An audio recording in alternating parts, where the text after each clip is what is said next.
ঢাকা সহ দেশের বিভিন্ন স্থানে শিলাবৃষ্টি হয়েছে নিয়ে কথা বলতে আমাদের সাথে আছেন বগুড়া থেকে নন্দীগ্রাম উপজেলা কৃষি কর্মকর্তা মরশিদুল হক এবং খুলনা থেকে সহকর্মী অভিজিৎ পাল। অভিজিৎ পাল, আপনার কাছ থেকে জানতে চাইবো যে খুলনার আবহাওয়া এই মুহূর্তে কেমন? ঝড় বৃষ্টি বজ্রপাতের ঘটনা ঘটেছে কিনা, কোনো দুর্ঘটনা এই মুহূর্তে খুলনাবাসী দেখেছে কিনা? অভিজিৎ।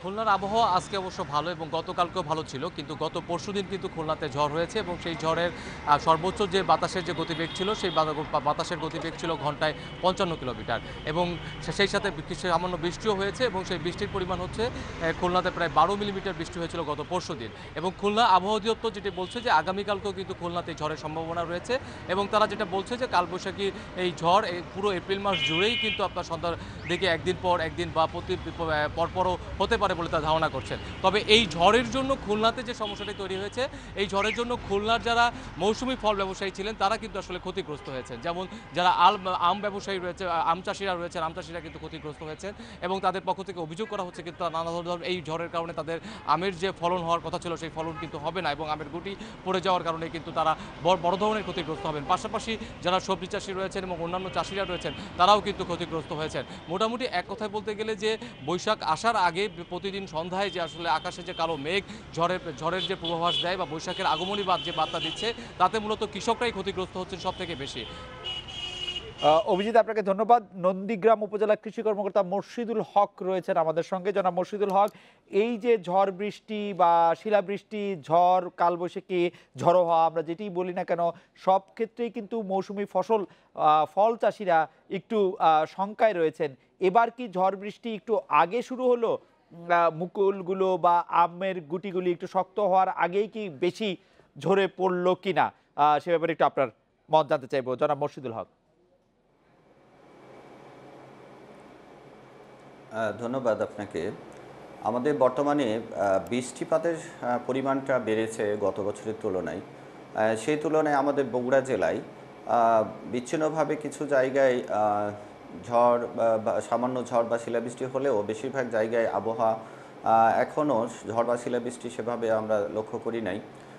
তবে বৃষ্টি হচ্ছে আমাদের মাঝে মাঝেই। এই বৃষ্টিপাতের কারণে এখন পর্যন্ত আমাদের যে আম লিচু রয়ে গেছে, আমাদের এখনও সেইভাবে ক্ষতির মধ্যে পড়ে নাই, ক্ষতির মুখে পড়ে নাই। এখন পর্যন্ত এটা ভালোই আছে আমাদের আম লিচুটা।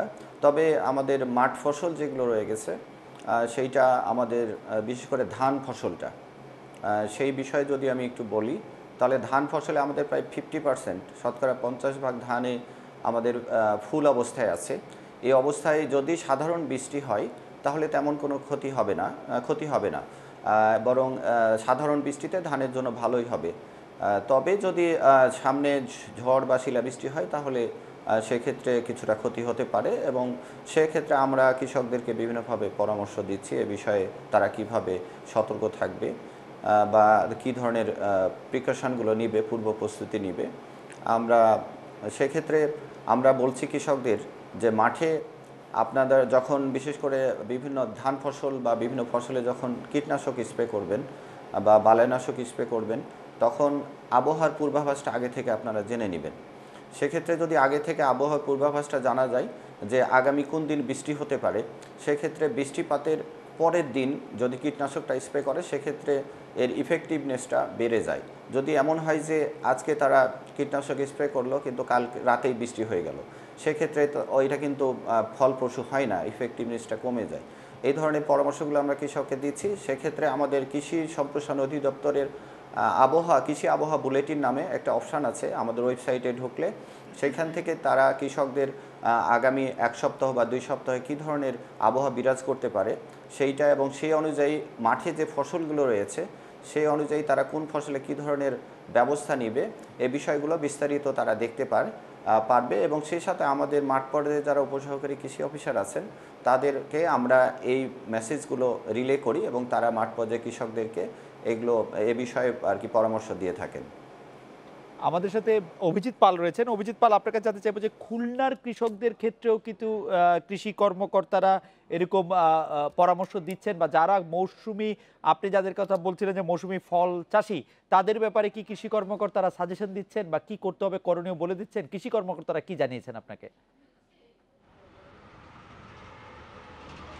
আমরা যখন কৃষি সম্প্রসারণ অধিদপ্তরের সঙ্গে যোগাযোগ করেছি, তারা অবশ্য বলেছেন যে যেসব অঞ্চলে আসলে এই ধরনের মৌসুমী চাষিরা রয়েছেন তাদের সঙ্গে কিন্তু আসলে ওই অঞ্চলের যারা কৃষি কর্মকর্তা হিসেবে নিয়োজিত রয়েছেন তারা কিন্তু সংযুক্ত রয়েছেন এবং তারা ঝড়ের পূর্ববর্তী সময় আসলে কী ধরনের প্রস্তুতি নেওয়া প্রয়োজন সেই ধরনের প্রস্তুতিগুলো আসলে কৃষকদেরকে উঠান বৈঠক এবং নানা ধরনের সভার মাধ্যমে তারা সেই বিষয়গুলোকে তাদের কৃষকদেরকে অবহিত করছেন। পাশাপাশি এই ক্ষতি লোকসাথে উঠিয়ে আসার জন্য আসলে লোকসান উঠানোর জন্য যে ধরনের কাজ করা প্রয়োজন সেই বিষয়গুলোও কিন্তু তারা কৃষকদেরকে জানিয়েছেন। তবে একটি বিষয় হচ্ছে যে আসলে প্রকৃতির এই যে বৈরী আচরণের সঙ্গে আসলে কারোর হাত না থাকার কারণে কিন্তু কৃষকরাও অনেকটা এই মৌসুমি ফলন চাষি থেকে অনেকটাই সরে যাচ্ছে। যেমন গত বছর আমাদের খুলনাতে যে তরমুজ চাষির যে পরিমাণ তরমুজ চাষ হয়েছিল, কিন্তু এবছর কিন্তু আপনার তরমুজের চাষ অনেকটাই কম হয়েছে।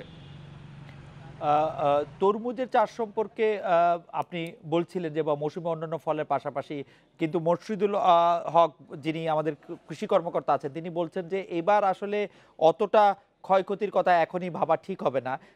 তো কৃষকরা কি আপনাকে নির্দিষ্ট করে কোনো ক্ষতির কথা বলেছেন যে তারা গতবারের থেকে এইবার আসলে এই রকম ফসল কম পাবেন বা ফল কম পাবেন? এই ক্ষেত্রে আসলে এখন পর্যন্ত কৃষকরা তাদের যে ক্ষতির যে পরিমাণটি সেই পরিমাণটি তারা এখনো নির্দিষ্ট করতে পারেনি। তবে যারা আম চাষিরা রয়েছেন আমাদের সাতক্ষীরা এবং খুলনা অঞ্চলে যে সকল আম চাষিরা রয়েছেন তারা যেটা বলেছেন যে তাদের উৎপাদনটা অনেকাংশেই কমে আসবে। অভিজিৎ আপনাকে ধন্যবাদ। মোর্শেদুল হক আপনাকেও।